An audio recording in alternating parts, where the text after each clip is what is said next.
श्री शिवाय नमस्तुभ्यम। राधे राधे। आप सभी दर्शकों का आपके अपने चैनल धार्मिक कथा और कहानियों में मैं आप सबका हार्दिक स्वागत करती हूँ। आज आप सुनेंगे शनि प्रदोष व्रत कथा। उससे पहले हम आपको प्रदोष व्रत की पूजा विधि भी बताएंगे, तो आपसे अनुरोध है कि वीडियो को पूरा जरूर देखिएगा। वीडियो अच्छी लगे तो लाइक, शेयर और सब्सक्राइब करना मत भूलिएगा। देखिए, प्रदोष व्रत एक साधना है जो कि सभी भक्तों को भगवान भोलेनाथ से जुड़ने का एक अवसर प्रदान करती है। हर माह भक्त इस दिन पूरी आस्था और श्रद्धा भाव से भगवान शिव का स्मरण करते हैं एवं उनकी पूजा करते हैं। हम आपको बता दें कि प्रदोष शब्द का अर्थ क्या होता है। देखिए, प्रदोष शब्द का अर्थ है संध्या काल, यानी सूर्यास्त का समय और रात्रि का प्रथम पहर। क्योंकि इस व्रत की पूजा प्रदोष काल में की जाती है, इसीलिए इसे प्रदोष व्रत के नाम से जाना जाता है।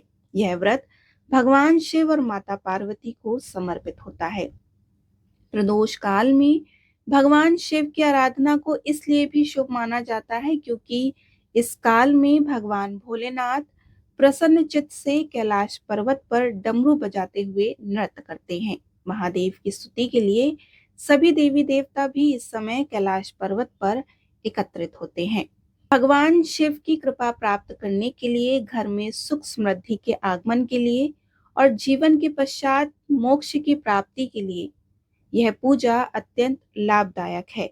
अब हम आपको प्रदोष व्रत की पूजा विधि बताते हैं। प्रदोष व्रत के दिन ब्रह्म मुहूर्त में उठकर शिव जी का स्मरण करें और व्रत का संकल्प लें। इसके बाद पानी में गंगा जल मिलाकर स्नान आदि करके सभी नित्य कर्मों से निवृत्त हो जाएं। अब स्वच्छ वस्त्र को धारण करके सूर्य देव को जल का अर्घ दें। सूर्य देव को अर्घ देते हुए ओम सूर्याय नमः मंत्र का जाप आप कर सकते हैं। इसके बाद घर में, मंदिर में दैनिक पूजा पाठ करें। प्रदोष व्रत की पूजा प्रदोष काल में होती है, लेकिन आप पूजा से संबंधित सभी सामग्रियों को पहले से ही इकट्ठा करके रख लें। इसके बाद उत्तर पूर्व यानी कि ईशान कोण में एक चौकी की स्थापना करें और चौकी पर सफेद कपड़ा बिछाएं। इस पर गंगा जल का छिड़काव करें। इस चौकी पर भगवान शिव, भगवान गणेश और माता पार्वती की प्रतिमा या फिर चित्र को स्थापित करें। साथ ही एक शिवलिंग को एक थाली में रखें। सभी प्रतिमाओं को गंगा जल से छिड़काव करें और इसके बाद पूजन स्थल पर घी का दीपक प्रज्वलित करें। अब सभी प्रतिमाओं को तिलक करें। भगवान शिव को चंदन का तिलक लगाएं, भगवान गणेश को हल्दी कुमकुम का तिलक लगाएं और माता पार्वती को भी कुमकुम का तिलक लगाएं। इसके बाद सभी प्रतिमाओं को अक्षत अर्पित करें। अब सबसे पहले भगवान गणेश की पूजा करें। उन्हें जनेऊ, दुर्वा, पान सुपारी, लौंग, इलायची, लाल फूल, फूल की माला, धूप, दीप, भोग, दक्षिणा आदि अर्पित करें।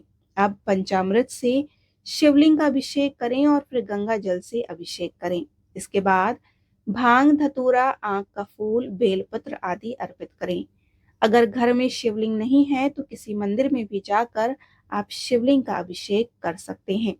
भगवान जी की प्रतिमा पर पुष्प की माला, सफेद फूल, बेलपत्र, आंख के फूल, भांग, धतूरा आदि आप अर्पित करें। माता पार्वती को श्रृंगार की सामग्री, मौली, पुष्प, फूलों की माला आदि अर्पित करें। इसके बाद आप शिव चालीसा का पाठ कर सकते हैं।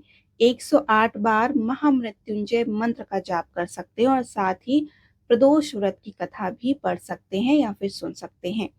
अंत में धूप दीप से भगवान शिव और माता पार्वती की आरती उतारें और इस प्रकार से आप प्रदोष व्रत की पूजा विधि पूर्वक कर सकते हैं। प्रदोष व्रत की पूजा के दौरान आपको भगवान भोलेनाथ का ध्यान अवश्य करना चाहिए। करोड़ों चंद्रमा के समान कांतिवान, त्रिनेत्रधारी, मस्तक पर चंद्रमा का आभूषण धारण करने वाले, पिंगल वर्ण के जटाजूटधारी, नीले कंठ तथा अनेक रुद्राक्ष मालाओं से सुशोभित, वरद हस्त, त्रिशूलधारी, नागों के कुंडल पहने, व्याघ्र चर्म धारण किए हुए, रत्न जड़ित सिंहासन पर विराजमान शिव जी का ध्यान आप इस प्रकार कर सकते हैं। भगवान भोलेनाथ को शत शत नमन है। इस प्रकार से आपको शिव जी का ध्यान करना चाहिए। उसके बाद आपको प्रदोष व्रत की कथा पढ़नी या फिर सुननी चाहिए। आइए अब हम आपको शनि प्रदोष व्रत की कथा सुनाते हैं। गर्गाचार्य जी ने कहा कि हे महामते, अपने शिव शंकर प्रसन्नता हेतु समस्त प्रदोष व्रतों का वर्णन किया। अब हम शनि प्रदोष व्रत की विधि सुनने की इच्छा रखते हैं, सो कृपा करके सुनाइए। तब सूत जी बोले कि हे ऋषि, निश्चयात्मक रूप से आपका शिव पार्वती के चरणों में अत्यंत प्रेम है। मैं आपको शनि त्रयोदशी के व्रत की विधि बतलाता हूँ, सो ध्यान पूर्वक सुनो और इसकी व्रत कथा सुनाता हूँ। पुरातन कथा है कि एक निर्धन ब्राह्मण की स्त्री दरिद्रता से दुखी हो शांडिल्य ऋषि के पास जाकर बोली, हे महामुनि, मैं अत्यंत दुखी हूँ, दुख निवारण का उपाय बतलाइए। मेरे दोनों पुत्र आपकी शरण में हैं और मेरे ज्येष्ठ पुत्र का नाम धर्म है, जो कि राजपुत्र है, और लघु पुत्र का नाम शुचिव्रत है। अतः हम दरिद्र हैं, आप ही हमारा उद्धार कर सकते हैं। इतनी बात सुन ऋषि ने शनि प्रदोष व्रत करने के लिए कहा। तीनों प्राणी प्रदोष व्रत करने लगे। कुछ समय पश्चात प्रदोष व्रत आया। अब तीनों ने व्रत का संकल्प लिया। छोटा लड़का, जिसका नाम सुचिव्रत था, एक तालाब पर स्नान करने को गया तो उसे मार्ग में स्वर्ण कलश धन से भरपूर मिला। उसको लेकर वह घर आया। प्रसन्न हो माता से कहा कि हे माँ, यह धन मार्ग से प्राप्त हुआ है। माता ने धन देखकर शिव महिमा का वर्णन किया। राजपुत्र को अपने पास बुलाकर बोली कि देखो पुत्र, यह धन हमें शिव जी की कृपा से प्राप्त हुआ है, तथा प्रसाद के रूप में दोनों पुत्र आधा आधा बांट लो। माता का वचन सुन राजपुत्र ने शिव पार्वती का ध्यान किया और बोला कि पूज्य, यह धन आपके पुत्र का ही है, मैं इसका अधिकारी नहीं हूँ। मुझे शंकर भगवान और माता पार्वती जब देंगे तब ले लूंगा। इतना कहकर वह राजपुत्र शंकर जी की पूजा में लग गया। एक दिन दोनों भाइयों का प्रदेश भ्रमण का विचार हुआ। वहां उन्होंने अनेक गंधर्व कन्याओं को क्रीड़ा करते हुए देखा। उन्हें देखकर सुचिव्रत ने कहा कि भैया, अब हमें इसके आगे नहीं जाना चाहिए। इतना कह सुचिव्रत उसी स्थान पर बैठ गया, परंतु राजपुत्र अकेला ही स्त्रियों के बीच में जा पहुंचा। वहां एक स्त्री अति सुंदरी राजकुमार को देखकर मोहित हो गई और राजपुत्र के पास पहुंचकर कहने लगी कि हे सखियों, इस वन के समीप ही जो दूसरा वन है, तुम वहां जाकर देखो, भांति भांति के पुष्प खिले हैं, बड़ा सुहावना समय है, उसकी शोभा देख कर आओ। मैं यहीं बैठी हूँ, मेरे पैर में बहुत पीड़ा है। यह सुन सब सखियां दूसरे वन में चली गईं। वह अकेली सुंदर राजकुमार को देखती रही। इधर राजकुमार भी कामुक दृष्टि से उसे निहारने लगा। युवती बोली कि आप कहाँ रहते हैं, वन में कैसे पधारे, किस राजा के पुत्र हैं, क्या नाम है? राजकुमार बोला कि मैं विदर्भ नरेश का पुत्र हूँ, आप अपना परिचय दें। युवती बोली कि मैं बिंद्रविक नामक गंधर्व की पुत्री हूँ, मेरा नाम अंशुमति है। मैंने आपके मन स्थिति को जान लिया है कि आप मुझ पर मोहित हैं। विधाता ने हमारा तुम्हारा संयोग मिलाया। युवती ने मोतियों का हार राजकुमार के गले में डाल दिया।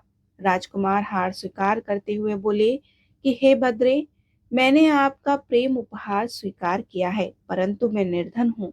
राजकुमार के इन वचनों को सुनकर गंधर्व कन्या बोली कि मैं जैसा कह चुकी हूँ वैसा ही करूंगी, अब आप अपने घर को जाएं। इतना कहकर वह गंधर्व कन्या सखियों से जा मिली और घर जाकर राजकुमार ने सुचिव्रत को सारा वृतांत कह सुनाया। जब तीसरा दिन आया तो वह राजपुत्र सुचिव्रत को लेकर उसी वन में जा पहुंचा। वहीं गंधर्वराज अपनी कन्या को लेकर आ पहुंचा। इन दोनों राजकुमारों को देख आसन दे कहा कि मैं कैलाश पर गया था। वहां शंकर जी ने मुझसे कहा कि धर्मगुप्त नाम का राजपुत्र है, जो इस समय राज्य विहीन निर्धन है, मेरा परम भक्त है।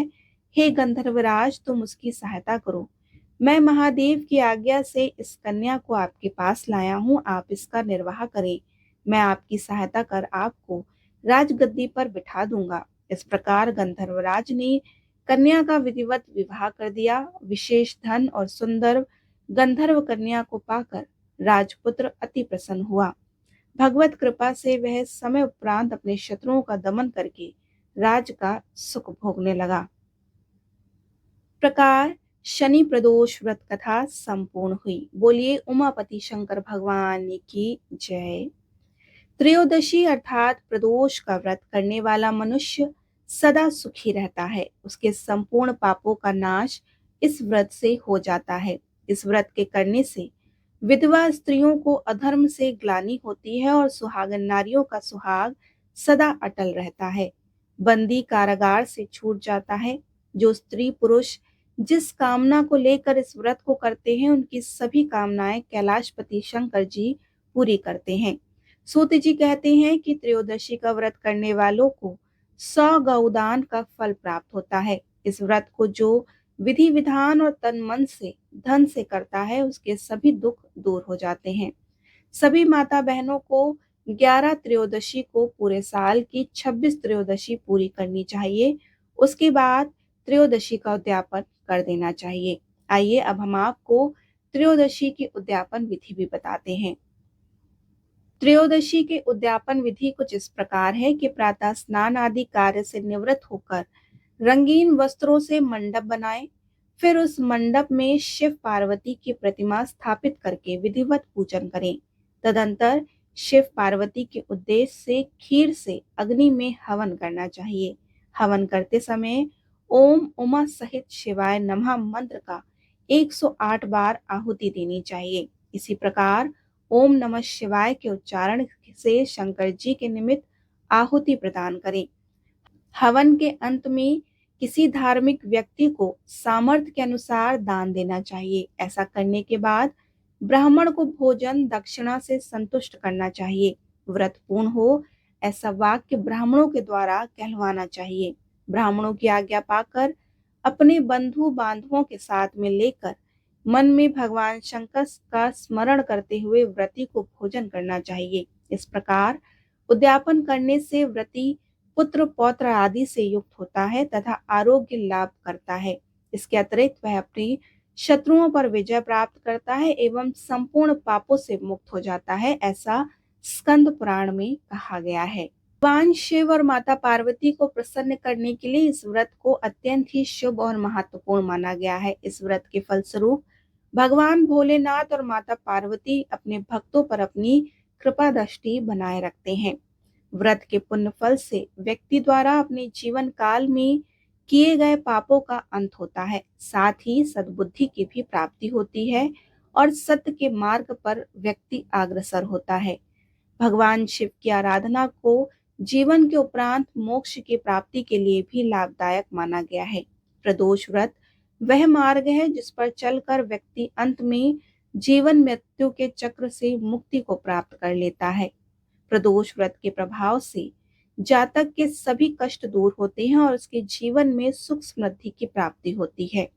साथ ही जो व्यक्ति पूरी निष्ठा से इसका पालन करता है, उसकी सभी मनोकामनाएं भगवान भोलेनाथ जरूर पूर्ण करते हैं। इस व्रत से मिलने वाला पुण्य फल भी व्यक्ति के जीवन में सफलता के नए द्वार खोल देता है। शास्त्रों के अनुसार इस व्रत को करने से 2 गायों के दान करने का पुण्य उस व्यक्ति को जरूर मिलता है। इस सभी कारणों से प्रदोष व्रत को शुभ, पावन और कल्याणकारी माना गया है। इस संसार में प्रदोष व्रत एक डोरी के समान है जो लोगों को भगवान शिव की भक्ति की ओर जोड़ कर रखता है। आज का ये वीडियो आपको कैसा लगा हमें जरूर बताएं। वीडियो अच्छी लगती हो तो लाइक, शेयर और सब्सक्राइब करना मत भूलिए। भगवान भोलेनाथ और माता पार्वती आप पर अपनी कृपा दृष्टि बनाए रखें, आपके और आपके परिवार की हर मनोकामना पूर्ण करें। राधे राधे।